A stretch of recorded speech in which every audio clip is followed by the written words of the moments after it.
हरियाणा की हर अपडेट के लिए बेल आइकन दबाएं और सब्सक्राइब करें STV हरियाणा न्यूज।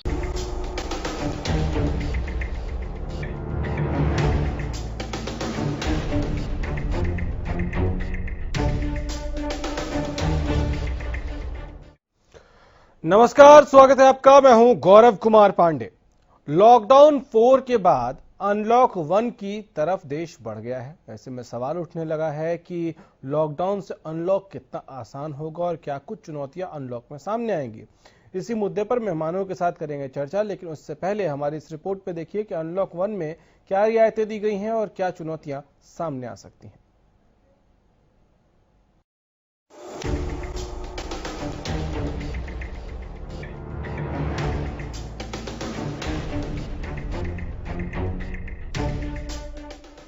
देश अब लॉकडाउन 5 की तरफ बढ़ गया है, लेकिन इस बार लोगों को काफी रियायतें दी जा रही है, जिसके चलते इसे लॉकडाउन न कहकर अनलॉक 1 का नाम दिया गया। लोगों की जिंदगी को फिर से पटरी पर लाने के लिए अनलॉक 1 में धीरे धीरे काफी कुछ खोला जा रहा है। अनलॉक 1 3 चरणों में होगा। देश भर में अनलॉक 1 1 जून से 30 जून तक होगा।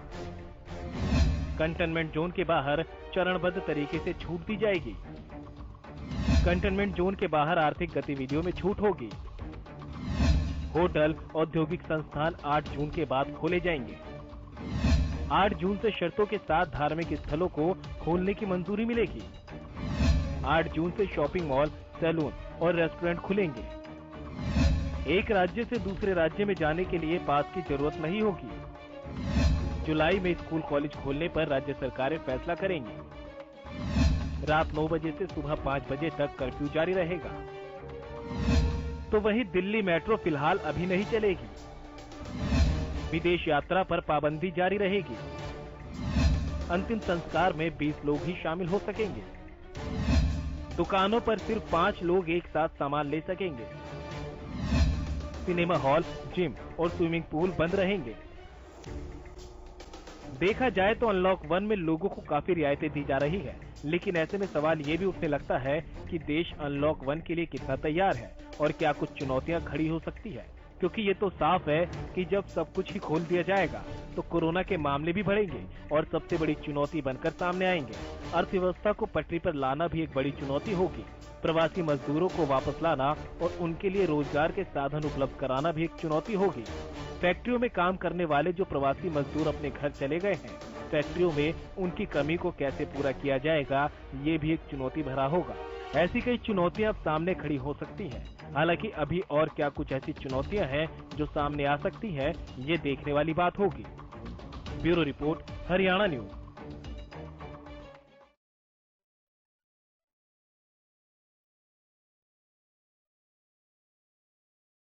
चलिए तो चर्चा का आगाज करते हैं।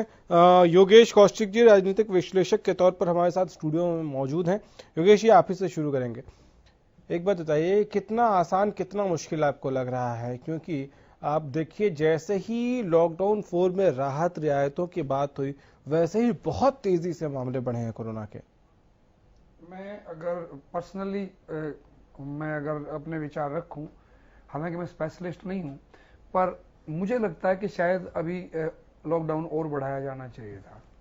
रादर सख्ती शायद कुछ एक जगह पे, क्योंकि मैं थोड़ा सा इस मामले में सेल्फिश भी हो रहा हूं, क्योंकि हरियाणा मुझे अभी तक ठीक सा लगता है, पर गुड़गांव को देख के हम चिंता व्यक्त कर सकते हैं। गुड़गांव फरीदाबाद के मामले जो हैं, ठीक है, तो ये एक हफ्ते का और टाइम लेके मेरे ख्याल में लेना चाहिए था, क्योंकि मुझे अभी भी एक चीज लगती है कि अगर वो तो केसेस बढ़ेंगे ये तो डिसाइडेड है, इसमें तो कोई दो राय नहीं है, ठीक है, क्योंकि राजनेताओं की बातों पे जाने का कोई फायदा नहीं है। उनकी कौन सी बात सच होगी कौन सी झूठ होगी वो भी कोई स्पेशलिस्ट नहीं है, उनको जो कोई लिख के देता है वो बोल देते हैं। मुझे अभी भी ये लगता है कि अगर थोड़ी सी बुरी जैसे ही कंडीशन होगी तो उस टाइम के लिए अभी भी प्रिपेयर नहीं है कोई भी सरकार। जहां जहां ज्यादा केसेस हो रहे हैं, जैसे महाराष्ट्र में देख लीजिए, महाराष्ट्र में वो प्रिपेयर्ड नहीं है, ठीक है। और उसके बाद दूसरी जगह अगर आप जाते हैं अपने, उन जगहों पे भी वेंटिलेटर का जहां पे जब बात आएगी तो वेंटिलेटर के मामले में दिक्कत हर किसी को आएगी। तो उसके अलावा दवाई नहीं है, ये सब लोग जानते ही हैं। तरीका एक ही है कि भी आपको क्वारंटाइन किया जाए और उसके बाद जो लास्ट स्टेज पे जब पहुंचेंगे तो वेंटिलेटर पे आपको लिया जाए। और वेंटिलेटर की जो है मुझे अभी भी समस्या नजर आती है, क्योंकि झूठ सच है जो मर्जी कोई भी सरकार बोलती रहे, स्टेट की बोले सेंटर की बोले, पर हम अभी तक उसके लिए तैयार नहीं हैं। दिल्ली में हाहाकार टाइप मामला हो गया है, मुंबई प्रॉपर में हाहाकार है ही है, ठीक है। तो क्योंकि मैं दिल्ली के नजदीक हूं तो मैं थोड़ा सा ये चाहता था अभी भी कि शायद कुछ एक और इनको हफ्ता या 10 दिन इन्हें और बढ़ाना चाहिए था। ठीक है, doctor Swati Maheshwari health expert के तौर पर हमारे साथ जुड़ी हुई हैं। डॉक्टर स्वाति भी जुड़ गई हैं और हमारे साथ डॉक्टर अजय गुप्ता अध्यक्ष हैं NETB IMA हरियाणा से, डॉक्टर गुप्ता भी जुड़ गए हैं। आप दोनों का भी बहुत स्वागत है। डॉक्टर स्वाति, पहले आपसे जानना चाहूंगा, ठीक है, आर्थिक गतिविधियां बहुत जरूरी हैं, ये हम सब जानते हैं, देश को पटरी पर रखने के लिए बहुत जरूरी है, लेकिन इन सब के बीच जिस तरह से लॉकडाउन में राहत देने के बाद और खास तौर से लॉकडाउन 4 में जिस तेजी से मामले आए हैं, क्या एक बहुत बड़ा कंसर्न नहीं है? डेफिनेटली है गौरव, और इसीलिए देखिए इस लड़ाई में ये समझना बहुत जरूरी कि एक तरफ जहां प्रशासन को भी इन बातों का ध्यान रखना होगा कि मेरे को लगता है कि कुछ ऐसे जरूर इस वक्त निर्णय हैं जिन पर पुनर्विचार करना चाहिए, जैसे खास तौर से धार्मिक स्थलों को खोलने की बात करी जा रही है, मॉल्स को खोलने की बात करी जा रही है, और आने वाले समय में स्कूल के लिए भी तीसरे फेज में उन्होंने प्रावधान रखा है कि उस समय पर बातें करके देखा जाएगा कि क्या स्कूल वगैरह भी खुलने चाहिए नहीं। तो ये कुछ ऐसी चीजें हैं जो मुझे लगता है कि शायद दोबारा विचार करने की जरूरत है इन चीजों के ऊपर, क्योंकि इस लड़ाई में देखिए जब लॉकडाउन लगा था उस समय पर सभी लोगों ने पूरा समर्थन किया और उस समय का सरकार ने सदुपयोग भी किया। बहुत सारे लोगों के मन में ये बात है कि क्या लॉकडाउन ही दोबारा वैसा ही नहीं लगा देना चाहिए था, उतनी ही सख्ती से सब कुछ नहीं कर देना चाहिए था गवर्नमेंट को, गवर्नमेंट ने क्यों ऐसा किया कि अनलॉक 1 जैसी स्थिति सामने आई है। तो यहीं पे लोगों को शायद ये समझना भी जरूरी है कि बहुत कुछ लोग जरूर ऐसे हैं जिनको कोई फर्क नहीं पड़ता अगर लॉकडाउन 1-2 महीने के लिए और बढ़ा दिया जाए, लेकिन भारत का जो बड़ा वर्ग है वो ऐसा वर्ग है जो भुखमरी से मरने लगेगा, जिनको और परेशानियां होने लगेंगी। इसलिए ये एक मजबूरी है आज कि हमें इस तरह से अपनी लड़ाई लड़नी होगी, और इसीलिए मेरे ख्याल से दोनों ही लोगों को भी और प्रशासन को, दोनों को ही इस बात का ध्यान रखना होगा कि जो भी चीजें हम खोल रहे हैं, जो भी रियायतें मिल रही हैं, वो हमारी आर्थिक गतिविधि से जुड़ी हुई हो, लेकिन बाकी चीजें हम अभी ना खोलें, क्योंकि भीड़ लगेगी, हम लोग रोक नहीं पाएंगे उस चीज को। जैसे जब शराब के ठेके खुले थे तो आपने भीड़ देखी थी। ठीक है, डॉक्टर गुप्ता, आपसे भी समझना चाहूंगा, क्या आपको भी लगता है कि कुछ चीजों को रीथिंक, रिकंसिडर करने की आवश्यकता है इस वक्त? गौरव जी, मैं कुछ कमेंट करने से पहले आपको बताना चाहता हूँ, आपके चैनल के माध्यम से आपको बताना चाहता हूँ कि हरियाणा में, हमारे हरियाणा क्षेत्र में जो सबसे पहला कोविड-19 का जो केस डिटेक्ट हुआ था वो था 17 मार्च को। 17 मार्च के बाद 21 मई में 1000 केस हुए थे, यानी कि आप मान के चलिए ऑलमोस्ट 2 महीने बाद हरियाणा के अंदर 1000 केस हुआ था। और 21 मई से 31 मई तक अब जो आंकड़ा है वो लगभग 2100 के आसपास पहुंचने वाला है। तो 21 मई से 31 मई यानी कि 10 दिन में ऑलमोस्ट 1100 केस बढ़ गए हैं। और 10 दिन में अगर 1100 केस बढ़ रहे हैं तो ये स्टीप राइज है। और इस बीच हम ये खबर सुन रहे हैं कि ये लॉकडाउन 5 नहीं है, ये अनलॉकडाउन 1 है, अनलॉक 1 है। और दिन में आप ये भी मान के चलिए कि गुड़गांव के अंदर 40 या 42 कंटेनमेंट जोन है। 40 या 42 कंटेनमेंट जोन होने के बावजूद भी हमको ये इतनी रियायतें दी गई है। वो अलग बात है कि कंटेनमेंट जोन में नहीं है। गुड़गांव एक अकेला डिस्ट्रिक्ट, आइसोलेटेड डिस्ट्रिक्ट बन चुका है जिसमें मैक्सिमम केसेस हर 24 घंटे में लगातार पिछले 10 या 12 दिन से आ रहे हैं। ये बहुत बड़ा चिंता का विषय है। सरकार इस पे कहती है कि हेल्थ ऑफिशियल्स हैं जो इस पे कहते हैं कि जो मैक्सिमम केस जो डिटेक्ट हो रहे हैं गुड़गांव के अंदर वो ज्यादातर एसिम्टोमेटिक है या माइल्डली सिम्टोमेटिक है। ठीक है, मान लिया उनकी बात। जिनको अस्पताल में एडमिट करने की जरूरत नहीं है अगर वो होम क्वारंटाइन या कोई भी क्वारंटाइन फैसिलिटी में जाएंगे, थोड़े दिन रहेंगे तो ठीक हो जाएंगे, ये बात भी मान ली है। लेकिन जिस रैपिड पेस से ये जो केस बढ़ रहे हैं, और दूसरी बात जो सबसे हैरान करने वाली बात ये है कि अगर अब आप रोड पे देखते हैं तो आप रोड पे आपको ऐसा दिखता है कि जैसे नॉर्मल है, वही जाम आ गया है। लोगों ने मास्क पहनना छोड़ दिया है, लोगों ने सोशल डिस्टेंसिंग छोड़ दी है, मोबाइल शॉप्स है, गारमेंट शॉप्स है, ग्रोसरी शॉप्स है, कोई सोशल डिस्टेंसिंग का पालन नहीं कर रहा है। ये बहुत बड़ा चिंता का विषय है। गुड़गांव में आज भी लगभग 100 के आसपास 24 घंटे में नए केस आए हैं। तो गौरव जी, अगर हर 24 घंटे में गुड़गांव में 100 केस बढ़ते रहेंगे तो आप आने वाले 15-20 दिन या 1 महीने में क्या हाल होगा? आपके साथी जो पैनलिस्ट हैं कौशिक जी, मैं उनकी बात से बिल्कुल सहमत हूं कि जो स्थिति दिल्ली में है, जो स्थिति मुंबई में है, वो बहुत बदतर है। हमको फैक्ट्स नहीं पता चलते हैं। सिचुएशन बहुत बहुत ज्यादा खतरनाक है जितनी हमको दिखती है। हम नहीं चाहते कि वो स्थिति गुड़गांव के अंदर हो। बाकी डिस्ट्रिक्ट एक तरफ और गुड़गांव एक तरफ। मुझे ऐसा लगता है सरकार को गुड़गांव के लिए, हरियाणा सरकार से मैं आपके चैनल के माध्यम से विनती करता हूं कि गुड़गांव के लिए कुछ हमको हटकर सोचना पड़ेगा। डिस्ट्रिक्ट एडमिनिस्ट्रेशन को कुछ हटकर सोचना पड़ेगा। अगर ये एक्सपोनेंशियल राइज 100 या उससे अधिक केसेस का और 15 या 20 दिन रहा तो स्थिति संभलने वाली नहीं रही। ठीक है, एक एलिगेशन और लगा डॉक्टर गुप्ता आज कि कोई पेशेंट ये एलिगेशन लगा रहा था कि उसको कोरोना पॉजिटिव आया, फिर उसने आरोग्य सेतु ऐप डाउनलोड किया, उसने फोन किया तो उसको ये कह दिया गया कि हमारे पास जगह नहीं है, आप होम क्वारंटीन हो जाइए या होम आइसोलेशन में चले जाइए। मैं इस बात से आने वाला था, आपने ये बात छीन ली, बहुत अच्छी बात है। देखिए, ऐसा है कि जो डिस्ट्रिक्ट एडमिनिस्ट्रेशन है, मैं सराहना करूंगा कि लॉकडाउन 1 में जो उन्होंने किया तो बहुत बहुत मेहनत की थी सरकार के अंदर।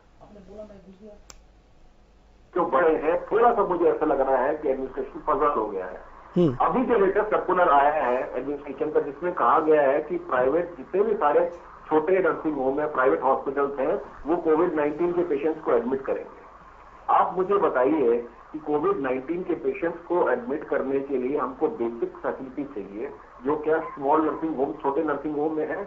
हमको एक आइसोलेशन वार्ड चाहिए, उसके लिए हमको डेडिकेटेड स्टाफ नर्स चाहिए, पीपीई किट्स चाहिए, उसके लिए हमको, अगर वो पेशेंट सीरियस हो जाता है, आईसीयू फैसिलिटी चाहिए, वेंटिलेटर चाहिए। क्या ये सब हर नर्सिंग होम में है?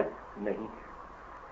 नंबर 2, हमको डेडिकेटेड कोविड हॉस्पिटल चाहिए। मिडियोर हॉस्पिटल मानेसर के अंदर एक डेडिकेटेड कोविड हॉस्पिटल है, लेकिन क्या उनके पास इतना पर्याप्त स्टाफ है कि वो जाकर सारे के सारे पेशेंट जितने भी हैं वो हैंडल कर पाएगा? मुझे नहीं लगता कि मिडियोर हॉस्पिटल इस केपेबल कि सारे के सारे जितने भी गुड़गांव का कोविड का लोड है वो उठा पाएगा। तो जैसे दिल्ली सरकार ने कहा है कि हर सरकारी और प्राइवेट हॉस्पिटल में 20 या 25% बेड रिजर्व होने चाहिए, वो होने चाहिए। तो ऐसा कुछ इंतजाम, क्योंकि गुड़गांव के अंदर इतने बड़े हमारे पास टर्शियरी केयर हॉस्पिटल्स हैं, मैं नाम नहीं लेना चाहता, लेकिन सारे ऐसे हॉस्पिटल्स हैं जिसमें वो किसी भी आपदा को झेलने के लिए तैयार है। तो मुझे नहीं लगता कि हमको गुड़गांव के अंदर बेड की कमी होनी चाहिए। तो बहुत ही स्ट्रेटेजी, बहुत ही प्लानिंग से अगले 1 महीना गुड़गांव के लिए बहुत क्रूशल है। हमको एक तो लॉकडाउन इन्फोर्स करना पड़ेगा, थोड़ा सोचना पड़ेगा, गुड़गांव के ऊपर अलग से सोचना पड़ेगा, हमको क्वारंटाइन फैसिलिटीज बढ़ानी पड़ेगी। एक जो हमारी डिस्ट्रिक्ट एडमिनिस्ट्रेशन का पिछले दिनों सर्कुलर आया था जिसमें उन्होंने ओयो होटल्स हैं, जो प्राइवेट होटल्स हैं, उनकी एक लिस्ट दी थी। मैं सराहना करूंगा एडमिनिस्ट्रेशन की कि उन्होंने वो लिस्ट निकाली है कि जो लोग होम क्वारंटाइन नहीं हो सकते, यानी कि पूरी की पूरी फैमिली अगर पॉजिटिव आ चुकी है तो उनके लिए घर में क्वारंटाइन होना बहुत मुश्किल है। तो उनको एक होटल डेफिनेटली बाहर जाके किसी क्वारंटाइन सेंटर में ही रहना पड़ेगा। तो उन्होंने एक जो लिस्ट निकाली है वो डेफिनेटली बहुत अच्छा एक सराहने वाला कदम है डिस्ट्रिक्ट एडमिनिस्ट्रेशन का। लेकिन मैं ये एक इंतजार करना चाहता हूँ, ये जो थोड़ी पैनिक की स्थिति बन चुकी है, इस पर ध्यान देते हुए हमको थोड़ा, जैसे हमारा बॉर्डर सील कर दिए हैं, बिल्कुल बहुत सही किया है आपने, दिल्ली गुड़गांव का बॉर्डर सील कर दिया है, क्योंकि ये भी एक डेटा सामने आया है कि काफी सारे केसेस जो गुड़गांव में आए हैं उनके ट्रैवल हिस्ट्री हो सकता है दिल्ली से हो, और एसेंशियल सर्विसेज है, डॉक्टर्स है, पैरामेडिकल स्टाफ है, अगर वो पास बनाते हैं तो आ जा सकते हैं। एक तरफ जब हम इतने स्ट्रिक्ट है गुड़गांव दिल्ली बॉर्डर के ऊपर, हमारे पुलिसकर्मी रात दिन वहां पर बैठे हैं, वो संक्रमण में आ चुके हैं, तो इंटरनली जो हमारे गुड़गांव के अंदर है उसके अंदर भी हमको मेहनत करनी पड़ेगी। लोगों को ऑब्जर्व करना पड़ेगा, वो मास्क नहीं पहन रहे हैं, वो सोशल डिस्टेंसिंग नहीं कर रहे हैं हमको। तो कुल मिला के अगला 1 महीना बहुत क्रूशियल है गौरव जी, बहुत मेहनत करनी पड़ेगी। आम नागरिक को अपनी जिम्मेदारी निभानी पड़ेगी, सरकार का साथ देना पड़ेगा। सरकार को थोड़ा, मुझे ऐसा लगता है कि स्ट्रिक्टनेस एनफोर्स करनी पड़ेगी। ठीक है, डॉक्टर परमेश्वर अरोड़ा MD आयुर्वेदा हैं, हमारे साथ जुड़ गए हैं।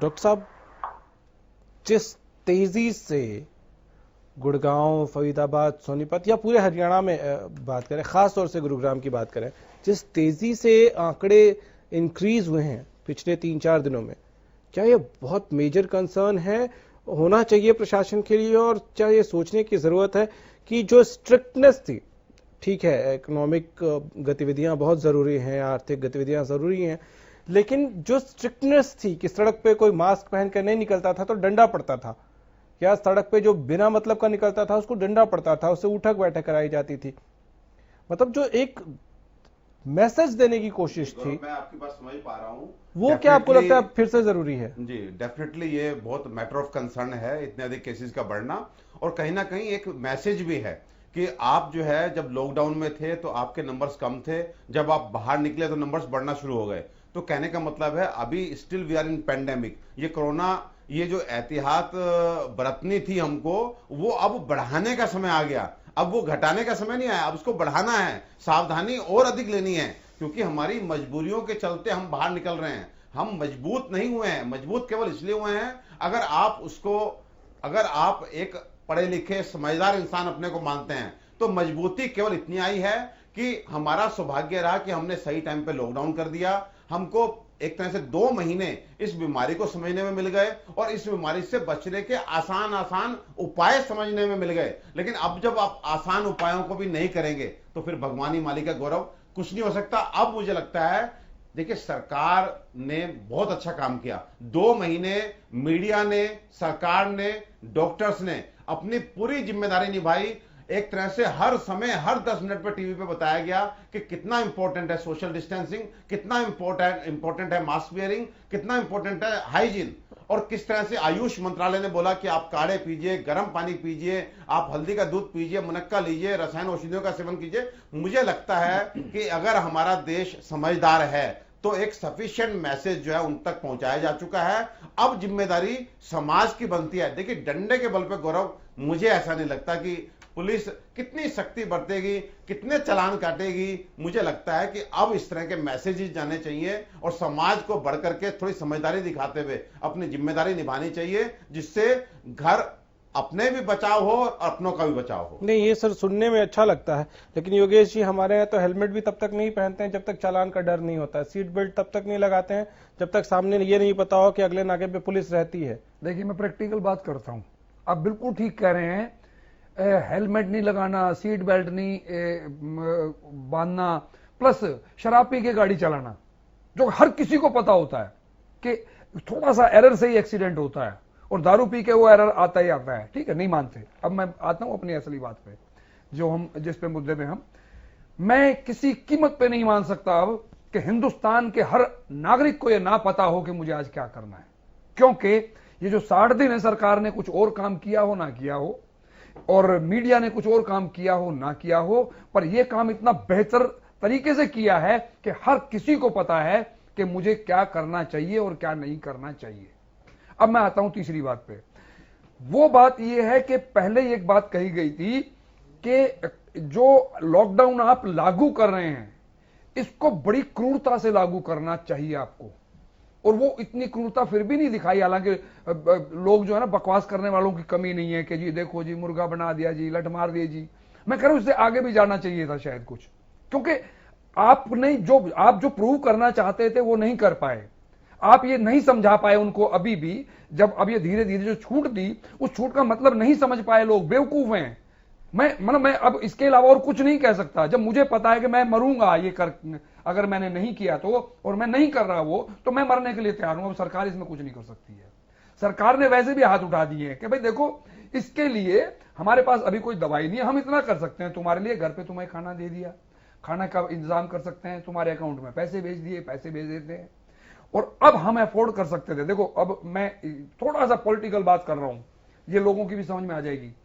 मेरे हिसाब से जब पहला हमने लॉकडाउन किया था, हम तब तक शायद इतने प्रिपेयर्ड नहीं थे लोगों के लिए कि भी लोगों के घर पे खाने का 1 महीने का राशन है या नहीं है। लेकिन आज के दिन मैं 90% ये मान के चलता हूं, या तो लोग अपने घर पहुंच गए हैं या उनके पास खाने का इंतजाम हो गया है। 90% में मानता हूं, 10% को हो सकता है वो लास्ट तक भी दिक्कत रहती है, वो हमें करना चाहिए। तो जब सरकार ये सब कर चुकी, तो अब मुझे लग रहा है कि अब इन्हें एक बार और 1 हफ्ते के लिए ही चाहिए, सही चाहिए पूरे हिंदुस्तान में। क्योंकि देखो, बिजनेस कोई बढ़ने वाला नहीं है 1 हफ्ते में। किसी भी व्यापारी से पूछ लो, दुकान खोल के बैठा है, सुबह से शाम तक कोई सामान लेने के लिए नहीं आता है। क्योंकि जो लोग अवेयर हैं वो तो जाएंगे नहीं, और जो बेवकूफ हैं वो यूं ही मटर गश्ती के लिए जा रहे हैं। वो देखो शहर में क्या हो रहा है। They are not intelligent enough to understand what is happening in Gurgaon, what is happening in Delhi, all over the world. जिनकी समझ में ये चीजें नहीं आती हैं, वो सिर्फ और सिर्फ इधर उधर की उल्टी सीधी हरकतें करके और लोगों को और मारने के लिए तैयार कर रहे हैं। हालांकि ये माना जाता है कि जो पब्लिक है वो सब जानती है और पब्लिक बहुत होशियार है। इसलिए एक बार फिर से रिक्वेस्ट करता हूं कि इस वक्त डॉक्टर साहब ने जो समझा दिया लोगों को कि गुड़गांव का ये हाल हो रहा है, डबल हो गए हम 10 दिन में, तो इसका मतलब अगली बार 5 दिन में डबल हो सकते हैं हम, जो पूरे हरियाणा का बता रहे थे डबल हो गए। और डबल हो गए ना। तो 10 दिन में डबल हो गए, और फिर हम 5 दिन में अगली बार डबल होंगे, फिर उसकी बार 3 दिन में हो सकते हैं। नहीं, बिल्कुल, तो ये बहुत तेजी से समझ में आनी चाहिए, ये लोगों को समझना होगा।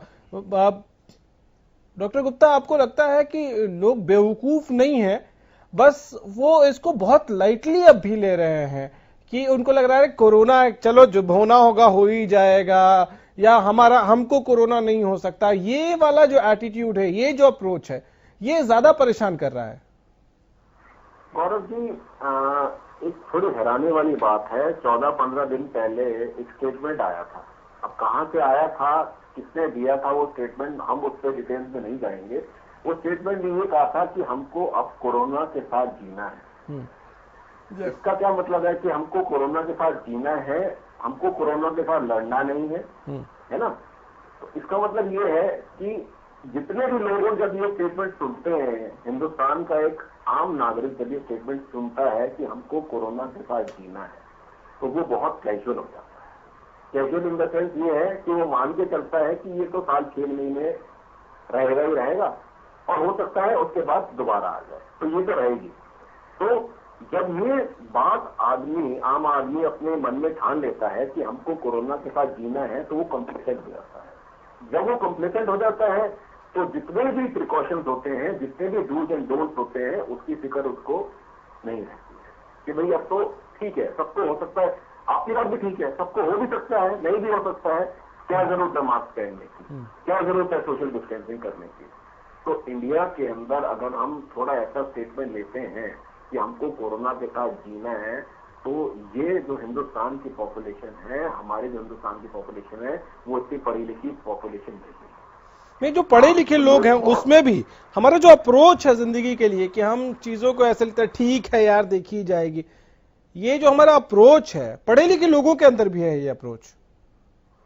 देखिए, मैं तो कह रहा हूँ कि जिन लोगों ने ये ठान लिया है, जिन्होंने मन बना लिया है कि कोरोना के साथ जीना ही है, तो फिर वो मास्क क्या और सोशल डिस्टेंसिंग क्या, उनको कोई मायने नहीं है उनके लिए।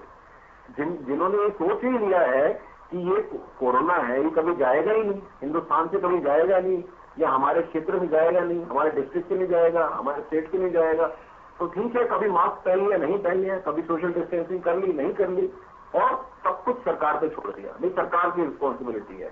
देखिए, सरकार की क्या रिस्पॉन्सिबिलिटी है। सरकार, हमारे जो हिंदुस्तान की इकोनॉमी है, हम डेवलप्ड नेशन नहीं है, हम डेवलपिंग नेशन है। हम चाइना के बराबर नहीं है, हम साउथ कोरिया के बराबर नहीं है, हम जापान के बराबर नहीं है, हम अमेरिका के बराबर नहीं है, हम रूस के बराबर नहीं है। हमारी इकोनॉमी इतना लॉकडाउन नहीं कर सकती है। तो सरकार भी कहीं ना कहीं मजबूर थी जब ये उन्होंने अनलॉकडाउन का प्रोसेस चालू किया है।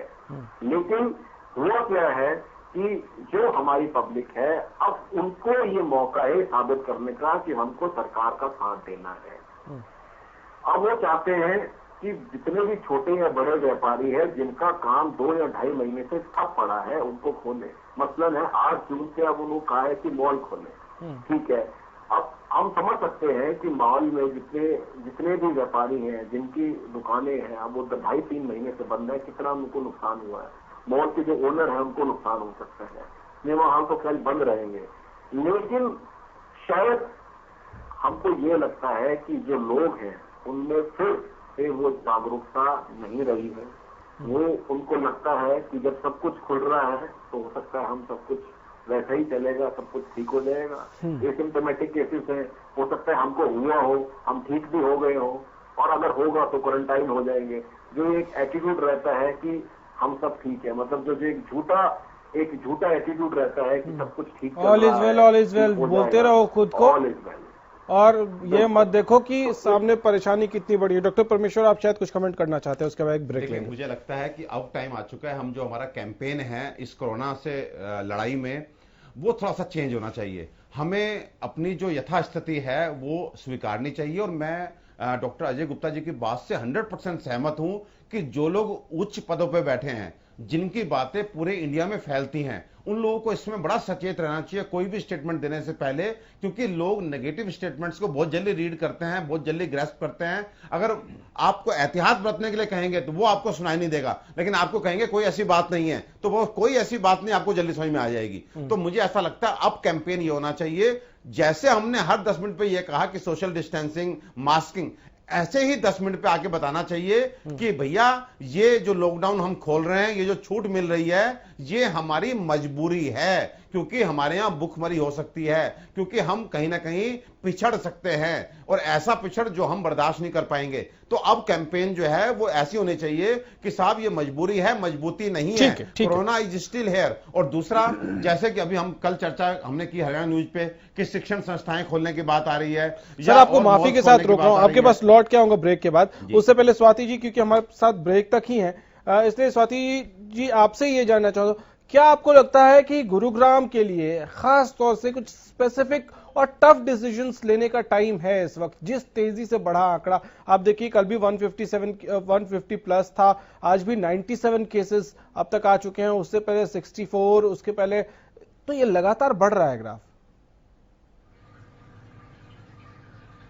बिल्कुल लेने पड़ेंगे गौरव जी। और मुझे लगता है, देखिए कई बार क्या होता है कि जब बहुत ज्यादा केसेस सामने आते हैं तो ऐसे में उसकी अपनी भी एक आर्थिक मार होती है। ऐसा नहीं है कि केसेस बहुत ज्यादा आएंगे और हॉस्पिटल्स हमारे भर जाएंगे तो हमारी इकोनॉमी पे बुरा असर नहीं पड़ेगा। इकोनॉमी पे तब भी बुरा असर पड़ेगा और वो भी हमारे लिए उतना ही घातक होगा।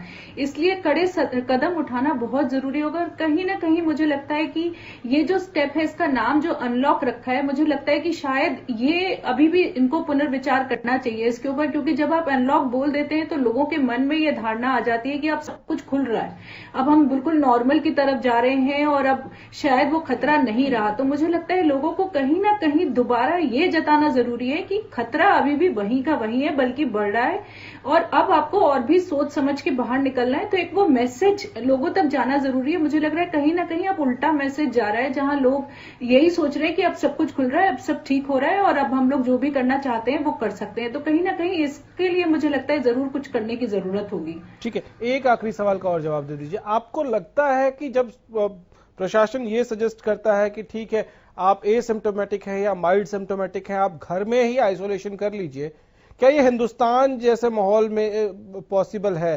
क्या इतने डिसिप्लिन्ड आपको लगते हैं लोग कि होम क्वारंटीन कह दिया जी तो घर में उसको बाकी लोग तो ये करेंगे चलो ठीक है आ जाओ चाय पी लो साथ में? क्या ये वाला अप्रोच है हिंदुस्तान में, इसकी वजह से ये एक्सपेरिमेंट फेल हो सकता है? देखिए थोड़ी मजबूरी भी है, क्योंकि अब अगर जब ज्यादा तादाद में लोग आएंगे तो ऐसे में आप हॉस्पिटल के बेड्स वगैरह की शॉर्टेज भी होनी शुरू हो जाती है और इसलिए कहीं ना कहीं जरूरी भी हो जाता है कि हम इस तरह के जो लोग, एक जो ट्रायज वाली एक फिलॉसफी होती है मेडिसिन में हमेशा से कि किसको बहुत ज्यादा जरूरत है और किसको नहीं जरूरत है, तो वो हमेशा करना पड़ता है जब भी आप इमरजेंसी की सिचुएशन में होते हैं और शायद वही अभी करना भी पड़ रहा है। वैसे एक बात जरूर है गौरव जी कि लोग डर जरूर जाते हैं जब कोरोना पॉजिटिव आ जाता जाता है। और मुझे लगता है कहीं ना कहीं शायद वो थोड़ा सा काम आ जाए ऐसे समय पर, जब लोग कम से कम ये तो महसूस करेंगे कि अगर हम पॉजिटिव आए हैं तो हमें घर पे रहना चाहिए। और ऐसे में एक जरूरी बात लोगों को जाननी ये भी जरूरी है कि अगर आप एसिम्टोमेटिक शुरू में हैं तो इसका मतलब ये नहीं है कि कोरोना पॉजिटिव आने के बाद आप हमेशा के लिए एसिम्टोमेटिक रहेंगे। बहुत सारे लोगों को 5, 6, 7, 8 दिन बाद सिम्टम्स आने शुरू हो जाते हैं। इसलिए उन लोगों के लिए भी सचेत रहना जरूरी है। उन्हें ये नहीं सोचना है कि हम कोरोना पॉजिटिव हैं और हमें सिम्टम नहीं है तो हमारी तबियत बिगड़, आगे दिक्कत नहीं आ सकती, तो आ सकती है। इसलिए बहुत जरूरी होगा कि वो भी खुद भी अपने आप को आइसोलेट करें और अपने लक्षणों पर ध्यान दें, इसे हल्के से ना लें। क्योंकि खासतौर से कोरोना संक्रमण के साथ ये भी देखा गया है कि जब तबियत खराब होती है तो बहुत अचानक से सब कुछ खराब होता चला जाता है और ज्यादा समय नहीं मिलता। इसलिए लोगों को ये बात भी याद रखनी चाहिए और ये बिल्कुल नहीं सोचना चाहिए कि हम एसिम्प्टोमेटिक हैं तो कोई दिक्कत की बात नहीं है या आगे कोई परेशानी नहीं आ सकती या हम सब लोगों से मिलते जुलते रहें, तो ऐसा बिल्कुल भी नहीं करना चाहिए और ये बात समझनी बहुत जरूरी होगी।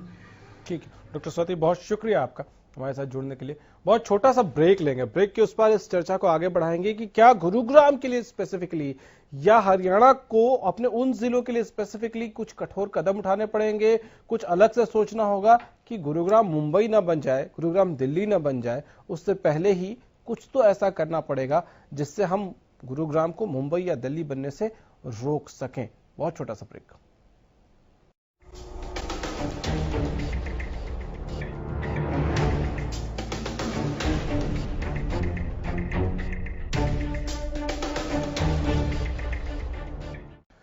ब्रेक के बाद एक बार फिर से आपका स्वागत है। डॉक्टर गुप्ता, ये कितना जरूरी है कि गुरुग्राम को मुंबई होने से या गुरुग्राम को दिल्ली हो जाने से या गुरुग्राम को कोई और बड़ा हॉटस्पॉट हो जाने से बचाने के लिए इस वक्त बहुत स्ट्रिक्ट फैसले लेने की जरूरत है? गौरव जी, देखिए ऐसा है कि मेरे पास 4-5 सुझाव हैं जो हमको करने पड़ेंगे अगर हम चाहते हैं कि गुड़गांव जो है मुंबई ना बन जाए, इंदौर ना बन जाए या दिल्ली ना बन जाए। देखिए, सबसे पहले तो जो ये लॉकडाउन 5 है उससे हरियाणा में सिर्फ गुड़गांव, मैं नहीं समझता कि फरीदाबाद या सोनीपत में अभी ऐसी स्थिति है जो हम बहुत ज्यादा चिंता करने का विषय है, लेकिन ये गुड़गांव में है। गुड़गांव के अंदर जो लॉकडाउन 1 था, जैसी स्थिति आ चुकी है उसको एनफोर्स करना जरूरी है। एटलीस्ट आप जो कहते हैं कि 8 जून को जो मॉल्स खोलने हैं या अन्य होटल्स खोलने हैं, ये तो कतई नहीं होना चाहिए। Gurgaon is a city of malls and hotels and hospitals. Hospitals अपना काम कर रहे हैं, होटल और मॉल्स खोलने लायक नहीं है। जब लोग सरकार का कहना नहीं मानते हैं, प्रशासन का कहना नहीं मानते हैं, तो सरकार की ये जिम्मेदारी बनती है और उनका पूरा हक है कि वो सख्ती बरते। तो मुझे ऐसा लगता है जहां सरकार को लगता है कि सोशल डिस्टेंसिंग और डूज एंड डोंट्स का पालन नहीं किया जा रहा, वही पुलिसमैन, जितने भी हमारे पुलिसकर्मी हैं उनके द्वारा वही बैरियर वगैरह लगाने पड़ेंगे आपको। नंबर 2, आपको जितने भी पॉजिटिव केसेस रोज आ रहे हैं, आपको डेफिनेटली उनकी कॉन्टैक्ट ट्रेसिंग करनी पड़ेगी और उनको आइसोलेट करके क्वारंटाइन करना पड़ेगा। बिल्कुल ये बात तय है कि जब क्वारंटाइन करना होता है तो आपको क्वारंटाइन फैसिलिटीज बढ़ानी पड़ेगी आपको। अब आप देखिए, पिछले डिबेट में अभी थोड़ी देर पहले डॉक्टर स्वाति ने कहा था कि हम क्वारंटाइन के लिए हॉस्पिटल के बेड यूज नहीं कर सकते। अगर हम क्वारंटाइन के लिए हॉस्पिटल के बेड यूज करने लग जाएंगे तो हमको बेड्स नहीं मिलेंगे। तो हमको आइडेंटिफाई करेंगे, जैसे होटल्स हैं या आपके जितने भी स्कूल्स हैं, कॉलेजेस हैं या कोई भी स्टेडियम है, उनको क्वारंटाइन फैसिलिटी में आपको जल्द से जल्द उनको तब्दील करना है, ताकि जितने भी आपको लगते हैं कॉन्टैक्ट ट्रेसिंग में जो पॉजिटिव आए हैं, लेकिन जो लोग अभी एसिम्प्टोमेटिक हैं, उनको तुरंत लेकर जाकर क्वारंटाइन कर दिया जाए।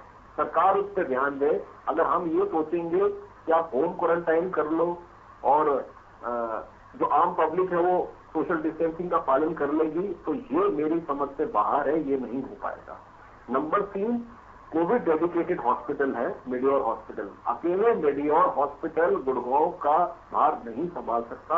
आपको 15-20% या 25% जितने भी टर्शरी केयर हॉस्पिटल है, जितने भी हॉस्पिटल हैं जिनमें 100 बेड से ज्यादा की क्षमता है, उनमें आपको कोविड पेशेंट्स के लिए बेड रिजर्व करना पड़ेगा। स्पेशली जो क्रिटिकल पेशेंट्स हैं। मैं ये नहीं कह रहा कि एसिम्प्टोमेटिक्स के लिए आप बेड रिजर्व कर लीजिए, बिल्कुल नहीं करना चाहिए। लेकिन अगर कोई आपके पास क्रिटिकल पेशेंट्स आता है, जिसको निमोनिया है, जिसको सांस लेने में तकलीफ है, जिसको बुखार बहुत तेज है और जिसको एडमिशन की जरूरत है या वेंटिलेटर की जरूरत है या आईसीयू की जरूरत है, उसके लिए आपको ये बेड हर हॉस्पिटल में आपको एंगेज करने पड़ेंगे। और कितने बेड वहां पर एंगेज है, इसका डेली जो डेटा है हर हॉस्पिटल के एडमिनिस्ट्रेशन के थ्रू, हमारे डिस्ट्रिक्ट एडमिनिस्ट्रेशन के थ्रू और जो हमारे डिस्ट्रिक्ट हेल्थ ऑफिशियल्स हैं, ये सारा डेटा आम होना चाहिए पब्लिक के अंदर, कितने बेड अभी हमारे पास हैं, ताकि जो भी पेशेंट जो प्राइवेट प्रैक्टिशनर उनके पास आता है, अगर वो उनको लगता है कि इस पेशेंट को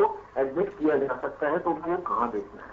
और जिस पेशेंट में माइल्ड सिम्टम्स हैं या जो एसिम्प्टोमेटिक है, अगर उसको क्वारंटाइन करना है तो उसको कहाँ जाके क्वारंटाइन करना है, चाहे वो पेड क्वारंटाइन हो सकता है या अनपेड क्वारंटाइन हो सकता है। पेड क्वारंटाइन की फैसिलिटी होटल्स में है, जो डिस्ट्रिक्ट एडमिनिस्ट्रेशन ने हमको लिस्ट दे चुकी है। लेकिन कुछ लोग ऐसे भी हैं जो होटल्स अफोर्ड नहीं कर सकते, तो उसके लिए सरकार को सोचना पड़ेगा कि उनको अगर क्वारंटाइन करना है तो उनको कहाँ उनको फैसिलिटी देनी पड़ेगी। ठीक है। तो 4-5 चीजें ऐसी हैं जिसका प्लान आपको स्टॉक आउट करना पड़ेगा और बहुत ही जल्दी इसको इम्प्लीमेंट करना पड़ेगा। ठीक है डॉक्टर अरोड़ा, होटल्स, धार्मिक स्थल, मॉल्स, ये खोलने की सोचने से भी पहले ये सोचना चाहिए कि किस तेजी से हम आगे बढ़े हैं। मुझे लगता है ये एक जो है बहुत बड़ी चूक होगी अगर हम मॉल्स खोलते हैं, होटल्स खोलते हैं या इवन हम टेम्पल्स भी खोलते हैं, और शिक्षण संस्थान तो दूर दूर तक हमें अभी सोचना ही नहीं चाहिए। क्योंकि फिर मैं कह रहा हूं कि इस समय हमारा जो कैंपेन है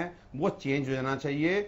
एक्चुअली गौरव, प्रॉब्लम कहां आती है? प्रॉब्लम यहां आती है कि जो यथास्थिति होती है, जो वास्तव में सच्चाई होती है, वो सरकारें भी नहीं बोलती। सरकारें इसलिए नहीं बोलती, कहीं ना कहीं उनका खुद का फेल्योर नजर आता है। वो ये दिखाना चाहते हैं सब कुछ ठीक है, चाहे कोई स्टेट की गवर्नमेंट हो, सब कहते हैं नहीं नहीं सब कंट्रोल में है, सब ठीक है, सब ठीक है। तो वो ठीक है कहने के चक्कर में क्या होता है कि पब्लिक को एक गलत मैसेज चला जाता है। जबकि कहना यह चाहिए कि भैया हम मजबूर हैं, मजबूत नहीं हैं। अगर आप कोरोना से संक्रमित हो जाते हैं, इन्फेक्टेड हो जाते हैं, तो we don't have sufficient bed. लेकिन कहा क्या जा रहा है गवर्नमेंट के द्वारा, हमारे पास इतने बेड्स हैं, हमारे पास पूरे इंतजाम हैं। तो लोग कह रहे हैं कि ठीक है, अगर कुछ हो गया तो जाके एडमिट हो जाएंगे। अगर ये कहा जाएगा कि नहीं हमारे पास इतने इंतजाम नहीं है, हम केवल सीरियस पेशेंट्स को ले पाएंगे, आपको घर पे ही रहना होगा, इतना पैसा लगेगा, तो मुझे लगता है डर के आगे जीत है। आज उनको रिलैक्स करने की जरूरत नहीं है। पब्लिक हमारी जो है वो डर के मानेगी। अब वो डर चाहे आप अभी दे दें, बातों से दे दें, या फिर अनफॉर्चुनेटली जब घर घर में, गली गली में, भैया सीधी सी बात है, लोग पॉजिटिव होंगे, डेथ्स होंगे, कैजुअलिटीज होंगी, उसके बाद डरें। तो मैं ये चाहता हूं कि वो कैजुअलिटीज के बाद ना डरें, बल्कि आज सरकारी कैंपेन इस तरह का होना चाहिए कि उनको सही मैसेज जाए। क्योंकि सरकार की तरफ से अपनी विफलता की कोई बात नहीं है। देखिए पेंडेमिक है, इसमें कोई बड़ी बात नहीं है, लेकिन सरकारें जो हैं वो ऐसा कमेंट देती हैं जो दूसरों को रिलैक्स करता है। जबकि वास्तव में यह स्थिति है दिल्ली के अंदर। गौरव, मैं आपको बताना चाहता हूं, न्यूज चैनल पे बताना चाहता हूं, अगर किसी को कोरोना पॉजिटिव आ जाता है तो मैं कहता हूं कि वो सुबह से लगता है सोर्स लगाने में, और कहीं जाके रात में उसको एक बेड मिल पाता है। एक पेशेंट की बात कर रहा हूं, और वो तब जब हम जैसे लोग फोन पे फोन कर रहे होते हैं। तो मैं फिर कह रहा हूं कि जो बताया जा रहा है कि वी आर सफिशिएंटली प्रिपेयर्ड, ऐसा कुछ भी नहीं है। हमारे पास साधन बहुत अल्प हैं और ये नंबर बहुत अधिक हो सकते हैं। मुझे लगता है कि सरकार की तरफ से बिल्कुल भी इस तरह का मैसेज पब्लिक में नहीं जाना चाहिए। ठीक है कौशिक साहब, एक और बहुत इंपॉर्टेंट बात है कि जब हम कंटेनमेंट जोन बनाते हैं, कोई इलाका है जहां कुछ लोग आ गए पॉजिटिव, कंटेनमेंट जोन बना दिया, तो क्या कंटेनमेंट जोन को पूरी तरह से ब्लॉक करने में हम फेल रहे हैं, प्रशासन फेल रहा है कि वहां अब भी जो मूवमेंट्स होती हैं उसकी वजह से नंबर्स बढ़ जाते हैं? बिल्कुल, इस पे मैं बाद में आऊंगा। मैं पहले इसकी कंटिन्यूटी में थोड़ी सी बात कर लेता हूं कि हमारे राजनेता भी सीरियस नहीं है इस मामले में। उन्होंने नाम नहीं लिया, मैं नाम ले सकता हूं। दिल्ली से वो बयान आया था कि हमें इसके केजरीवाल ने बोला था। केजरीवाल ने बोला था, ठीक है, वो मतलब गलत बात है, वो नहीं बोलनी चाहिए, मैं बिल्कुल उससे सहमत नहीं था। भाई हमें जब इसी के साथ ही जीना है तो फिर हाथी खुला कर दो, फिर सब कुछ, जिसने जीना है जी जाएगा, जिन्हें मरना है मर जाएगा। अब उसके बाद दूसरी बात पे आता हूं मैं। आज के ही न्यूज़पेपर में मैंने देखा कि बाल्की बहुत बड़े डायरेक्टर हैं हिंदुस्तान की इंडस्ट्री के, फिल्म इंडस्ट्री के, वो एक शूट कर रहे हैं अक्षय कुमार के साथ। चलो मैं मान लेता हूं कि कोई बहुत अच्छा नेक काम कर रहे होंगे वो, तो उन्हें क्या जरूरत है न्यूज़पेपर में डालने की, ये सब बताने की कि देखो इन्होंने शूट शुरू कर दिया है। ठीक है, अब मैं आता हूं तीसरी बात पे।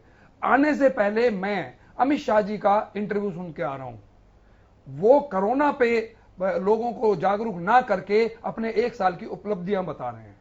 तो ठीक है, वो एक साल हुआ है। हाँ, हो सकता है कार्यक्रम ऐसा हो सकता है, सवाल ऐसा हो। ठीक है, ठीक है, लेकिन सबसे पहले ये जो सबसे इंपॉर्टेंट चीज है इसको बता दो, वो नहीं कोई बता रहा। अब आगे आते हैं कंटोनमेंट का जो आप हम बात कर रहे हैं, उसका गुड़गांवा में तो मेरे हिसाब से पालन नहीं ही किया गया। शुरू में तो जैसे डॉक्टर साहब ऑफ द एयर बता रहे थे, ज्योति पार्क में कोई केस आया था तो मेरे तक एकदम खबर आ गई कि ओहो ज्योति पार्क को एकदम सील कर दिया है, गली नंबर सो एंड सो, ये वो अलाना फलाना। लेकिन अभी मैं जो बात करता हूं, आपने भी बताया था मुझे और डॉक्टर साहब ने भी बताया है, कंफर्म किया है कि आपके यहीं पे ही जो ज्योति हॉस्पिटल है पटेल नगर में, यहां पे भी एक केस आ चुका है। इसको कहीं से कोई सील का किसी को पता ही नहीं है, यूं आना जाना हो रहा है, जो कोई आ रहा है जा रहा है। अब एक केस आया है, जब तक आप और टेस्ट नहीं करेंगे आपको क्या पता कि वहां पे 20 हैं, 30 हैं, 10 गलियों में हैं, 40 गलियों में, क्या पता लगेगा। तो इसका मतलब ये कि सरकार भी इसको इजी लेने लग गई है। अगर ये हालात हैं तो वो जो डॉक्टर साहब जो कह रहे हैं कि अगर ये चीजें कर दी गई, गुप्ता जी ने जो बोला है, अगर ये चीजें कर दी गई तो ये हमारे लिए घातक होंगी और होंगी। मुझे लगता है कि सरकार भी ना, सरकार में भी 2 पक्ष हैं हरियाणा में एटलीस्ट। एक चाहता है कि किसी भी दिल्ली वाले को नहीं घुसने दूंगा, और दूसरा कहता है यार थोड़ा सा व्यापार भी कर लो। व्यापार फिर हो जाएगा 1 महीने के बाद हो जाएगा अगर जिंदा रहेंगे तो, अगर जिंदा ही नहीं रहेंगे तो व्यापार कौन करेगा। तो ये चीजें समझनी होंगी। डॉक्टर गुप्ता, कंटेनमेंट जोन को स्ट्रिक्टली उसको मॉनिटर किया जाए, वहां आना जाना गतिविधियों को स्ट्रिक्टली रोका जाए, ये कितना जरूरी है? गौरव जी तो ये सोच के बनाते हैं कि वहां पर हमारे पास काफी ज्यादा कोविड पेशेंट पॉजिटिव हैं, और वहां से जो लोग बाहर निकल सकते हैं या जाते हैं रेगुलरली, वो बाकी जगह जाके भी मतलब पॉजिटिव केसेस जो हैं वो दूसरे क्षेत्र में भी जा सकते हैं। इसलिए उसको हम कंटेनमेंट जोन बनाते हैं। 2 क्षेत्र में आपको बता सकता हूं जिसमें गुड़गांव ने रिलीजियसली बहुत अच्छा काम किया है। एक है कापासेड़ा के सलगता हुआ डुंडाहेड़ा और सिरोल। ये जब शुरू में कंटेनमेंट जोन बने थे तो पुलिस का बकायदा जो पहरा था ये 24 घंटे रहता था, और बकायदा ये जो इवन हेल्थ केयर वर्कर्स हैं या पैरामेडिकल स्टाफ हैं, अगर वो काम के लिए निकलते थे उनको भी ये सख्त हिदायत दी जाती थी कि आपको आपका आई कार्ड शो करना है, इतने बजे आपको जाना है, इतने बजे आपको वापस आना है। और अभी भी कापासेड़ा और डुंडाहेड़ा के अंदर ये चीज रिलीजियसली फॉलो की जा रही है। 42 कंटेनमेंट जोन है गुड़गांव के अंदर, लेकिन मुझे इससे 100% डाउट है कि 42 जोन में से कितने ऐसे जोन में जिसमें ये जो डुंडाहेड़ा और कापासेड़ा और सिरोल जैसा जो मेथड है वो फॉलो हो रहा है कि नहीं हो रहा। अगर नहीं हो रहा है तो कंटेनमेंट जोन नाम के लिए कोशिश करने का कोई फायदा नहीं होगा। ठीक है, अभी एक स्पेसिफिकली कौशिक साहब ने मेंशन किया पटेल नगर का, क्या उसके बारे में डिटेल्स हैं क्या? देखिए, पटेल नगर का तो मुझे नहीं पता है। मैं आपको एक केस बता सकता हूँ। पिछले दिनों जो पॉजिटिव आया था मदनपुरी के आसपास का ज्योति पार्क का, जो बता रहे थे कि मैं पेशेंट का नाम नहीं लेना चाहता, लेकिन वो एक पेशेंट थे जो क्या नाम है, उनकी काफी लोग एक साथ फैमिली में रहते हैं, शायद 25-30 लोग एक साथ फैमिली में रहते हैं, वो पॉजिटिव आए थे, और उनका बाकी घरों में भी आना जाना बहुत था। मैं ज्यादा डिटेल्स मीडिया पे नहीं दे सकता। और वो पॉजिटिव आए थे, जिसके बाद कम से कम 25-30-35 लोगों के अंदर ये हकम बच गया था कि जब ये शख्स पॉजिटिव आए तो अब क्या होगा। तो वो खुद से सिविल हॉस्पिटल चले गए थे अपनी जांच कराने के लिए या क्वारंटाइन होने के लिए। वो लोगों का मेरे पास भी फोन आया था। तो जिसको हम कहते हैं कि जब अगर ये ऐसा ही है, जिसको हम कहते हैं ना कि कोविड का विस्फोट होना, कि अगर एक शख्स के साथ 25-30 लोगों का नाता रहा है हाल ही 3-4 दिन में, अगर वो पॉजिटिव आ जाता है और उसके चलते और लोग पॉजिटिव आ जाते हैं, तो कितने हद तक हमको कॉन्टैक्ट ट्रेसिंग करनी पड़ेगी। कॉन्टैक्ट ट्रेसिंग करने के बाद उनको आइसोलेट करके क्वारंटाइन करना पड़ेगा। ऐसे केसेस अगर गुड़गांव के अंदर आते हैं, जब भी ये जो स्थिति हमारी होती है कि रोज की 80 केस, 100 केस, 120 केस है, इनको हमको रोकना है, इनको ही आइडेंटिफाई करना है। ठीक है, आइसोलेशन और क्वारंटाइन बहुत जरूरी है। डॉक्टर गुप्ता, मैं आपसे सवाल करना चाहता हूं, नाम मैं भी नहीं लूंगा किसी का, जिनका हम जिक्र कर रहे हैं वो लोग वो हैं जो अक्सर उनका प्रोफाइल ऐसा था कि ज्यादा लोगों से मिलते थे, तो उसकी वजह से दिक्कत थी। ऐसा ही अगर भगवान ना करे यहाँ पे जो मैं कह रहा हूं पटेल नगर में भी अगर ऐसा हुआ तो बहुत ज्यादा गड़बड़ नहीं हो जाएगी अगर डिले करेंगे तो? कौशिक साहब, मैं तो ये कह रहा हूँ कि आप किसी भी एरिया में अगर ऐसी चीजें हुई तो ये कम्युनिटी ट्रांसमिशन में चला जाएंगे हम 2 महीने के अंदर। मैं तो आपको ये बताऊंगा अगर ऐसी स्थिति रहेगी तो। ठीक है डॉक्टर अरोड़ा, कंटेनमेंट जोन बनाना, आइडेंटिफाई करके पहले बनाना और उसको बहुत स्ट्रिक्टली कंटेनमेंट जोन के जो रूल्स हैं वो फॉलो कराना कितना जरूरी है? मुझे लगता है गौरव, वैसे ईमानदारी से कहूं तो अब देर हो चुकी है। अब ये जिस तरह से स्प्रेड हो चुका है, मुझे ऐसा लगता है कि कंटेनमेंट जोन बनाना जो है एक बेईमानी होगी। अब या तो आप पूरे शहर को ही फिर से लॉकडाउन में डाल दीजिए, क्योंकि देखिए आप एक गली है, 2 गली है, 3 गली है, 4 गली है, ज्योति पार्क है, अब ब्लॉक नहीं कर सकते। वहां पे जरूरी चीजों का पहुंचाना, जरूरी चीजों के लिए बाहर निकलना, फिर ऑफिस जाना शुरू हो चुका है, दुकानें खुलनी शुरू हो चुकी है। मुझे लगता है कि बहुत बड़ा टॉर्चर हो जाएगा। तो या तो आप पूरे शहर को आप पकड़िए, और शहर को भी फिर मैं कह रहा हूं कि आप ये समझ लीजिए कि गुड़गांव इस समय मोर और लेस, हम शायद, मेरे लिए थोड़ा जल्दी होगा यह कहना कि हम कम्युनिटी स्प्रेड में जा चुके हैं, लेकिन गौरव मुझे विश्वास है अगर हम टेस्टिंग करना शुरू कर दें, आज भी हम बहुत कम टेस्टिंग कर पा रहे हैं गुड़गांव में, अगर हम टेस्टिंग करना शुरू कर दें तो स्थिति जो दिख रही है उससे बहुत अधिक खराब हो चुकी है, एक्चुअली हो चुकी है। तो मुझे लगता है कि अगर जो है थोड़ी सख्ती बरतनी है तो पूरे शहर को ही, गुड़गांव जिले को ही एक तरह से आप कंटेनमेंट बनाना पड़ेगा और यहां सारी एक्टिविटीज आपको बंद करनी होंगी। वही जो पहले लॉकडाउन 1 में था कि जरूरी सामान, राशन, दवा, ये बस मैक्सिमम आप खोल सकते हैं, तब मुझे लगता है कि हम गुड़गांव पे रोक लगा पाएंगे। अब हम अगर एरिया सिलेक्ट करने पे लग गए तो मुझे लगता है कि वो संभव नहीं है, प्रैक्टिकली संभव नहीं है। ठीक है, आखिरी कुछ मिनट है हमारे पास, तो इसमें हम कोशिश करेंगे कि जो सकारात्मक सुझाव हो सकते हैं अब लोगों के लिए भी और सरकार के लिए। सरकार के लिए डॉक्टर गुप्ता ने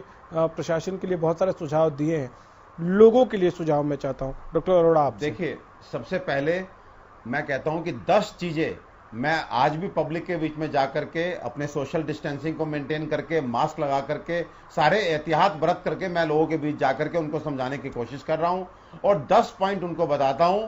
नंबर 1 कि आपको सोशल डिस्टेंसिंग जरूर मेंटेन करनी है। सोशल डिस्टेंसिंग इसलिए मेंटेन करनी है क्योंकि ये आपका सबसे बड़ा रक्षा कवच है।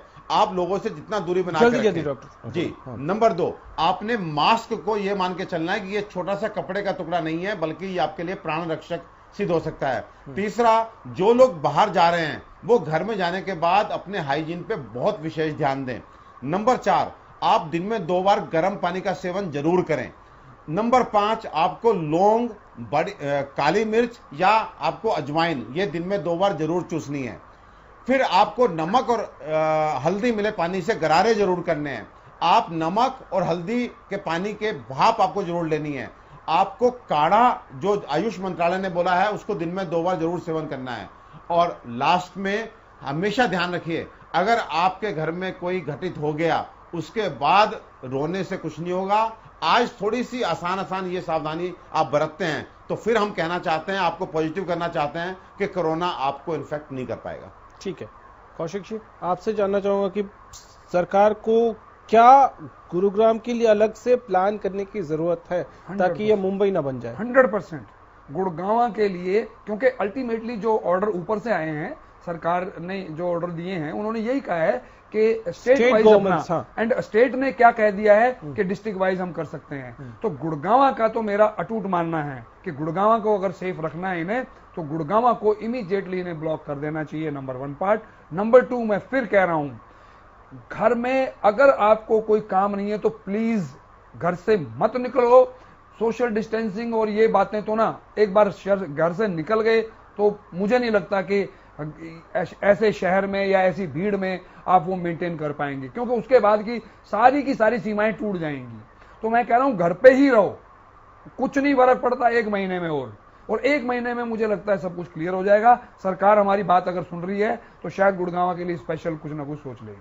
ठीक है डॉक्टर गुप्ता, आखिरी कमेंट आपसे। देखिए, बहुत कुछ कहना था, टाइम नहीं है, तो मैं थोड़ा एक पॉजिटिव नोट से शेर से एंड करना चाहूंगा। होना मायूस खुदा से है बिस्मिल, होना खुदा से मायूस है बिस्मिल, ये बुरे दिन हैं ये भी गुजर जाएंगे। तो हमको पॉजिटिव अपने आप को सोचना है, सोशल डिस्टेंसिंग मेंटेन करनी है, डूज एंड डोंट्स रखने हैं, अपनी सुरक्षा खुद करनी है। सबसे पहले आम नागरिक को अपनी जिम्मेदारी निभानी है, उसके बाद सरकार की जिम्मेदारी है। ठीक है, आप सभी का बहुत शुक्रिया हमारे साथ जुड़ने के लिए। चुनौतियां सरकार के सामने भी बहुत हैं, क्योंकि आर्थिक फ्रंट पर भी आप देश को चलाते रहना ये बहुत जरूरी है, लेकिन साथ ही साथ अगर आपको अपनी जान की कीमत, अपने घर वालों की जान की कीमत पता है, तो उम्मीद ये भी करेंगे कि आप भी लापरवाही नहीं करेंगे, मास्क पहनेंगे, सोशल डिस्टेंसिंग का पालन करेंगे और बाकी जो एहतियात आपको बताए गए हैं वो जरूर पालन करेंगे। फिलहाल इतना ही, इजाजत दीजिए, नमस्कार।